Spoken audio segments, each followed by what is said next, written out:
നമുക്കൊന്ന് കൊഞ്ച് ചമ്മന്തി ഉണ്ടാക്കാം. മിക്സിയുടെ ചെറിയ ജാറിലേക്ക് കുറച്ച് ഇഞ്ചി ഇട്ട്, ഒരു നെല്ലിക്ക വലിപ്പത്തിൽ വാളംപുളി ഇട്ട്, ഒരു ഉണ്ടമുളക് ഇട്ട്, ആവശ്യത്തിന് ഉപ്പ് ഇട്ട്.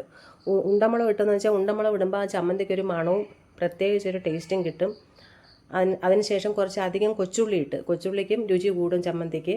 അതിനുവേണ്ടി അധികം കൊച്ചുള്ളി ഇട്ടത്. കൊച്ചുള്ളി ഇട്ടതിന് ശേഷം ആവശ്യത്തിന് തേങ്ങയും കൂടി ഇട്ടു. എന്നിട്ട് ഞാൻ കൊഞ്ച് നല്ല ഉണക്കക്കൊഞ്ചാണ്, ഉണക്കക്കൊഞ്ച് നല്ലതുപോലെ കഴുകി ഞാനത് വറുത്ത് വെച്ചിട്ടുണ്ട്. അതിൻ്റെ കൂട്ടത്തിൽ ഞാൻ 2 പറ്റൽമുളകും കൂടി ഇട്ട് വറുത്തിട്ടുണ്ടായിരുന്നു. ആ വറുത്ത പറ്റൽമുളകും കൂടെ ഈ മിക്സിയുടെ ജാറിലേക്ക് ഇട്ട് ഒന്ന് ക്രഷ് ചെയ്തെടുക്കുക.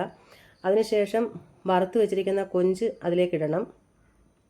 കൊഞ്ചിട്ട് വീണ്ടും അത് ഒന്നുകൂടെ ഒന്ന് ക്രഷ് ചെയ്തതിന് ശേഷം കുറച്ച് കറിവേപ്പിലയും കൂടി ഇട്ട് അത് വീണ്ടും ഒന്ന് ക്രഷ് ചെയ്തെടുക്കുക. ഒരുപാട് അങ്ങ് അരഞ്ഞു പോകാൻ ഇടയാവരുത്. ഒന്ന് ചതഞ്ഞ് ഒരു അവിയലിൻ്റെ നമ്മൾ ചതയ്ക്കത്തില്ല, അതേ പരുവേ ആകാവൂ, ഒരുപാട് അരഞ്ഞു പോകരുത്. അപ്പോൾ സ്വാദിഷ്ടമായ കൊഞ്ച് ചമ്മന്തി റെഡി ആയിട്ടുണ്ട്. നിങ്ങളൊന്ന് ഒരു പ്രാവശ്യം ഇതുപോലെ ഒന്ന് ചമ്മന്തി അരച്ച് നോക്കൂ. എന്നിട്ട് നിങ്ങളുടെ അഭിപ്രായം അറിയിക്കണം. നല്ല ചമ്മന്തിയാണ്, നല്ല ടേസ്റ്റാണ് ഇത് കഴിക്കാൻ.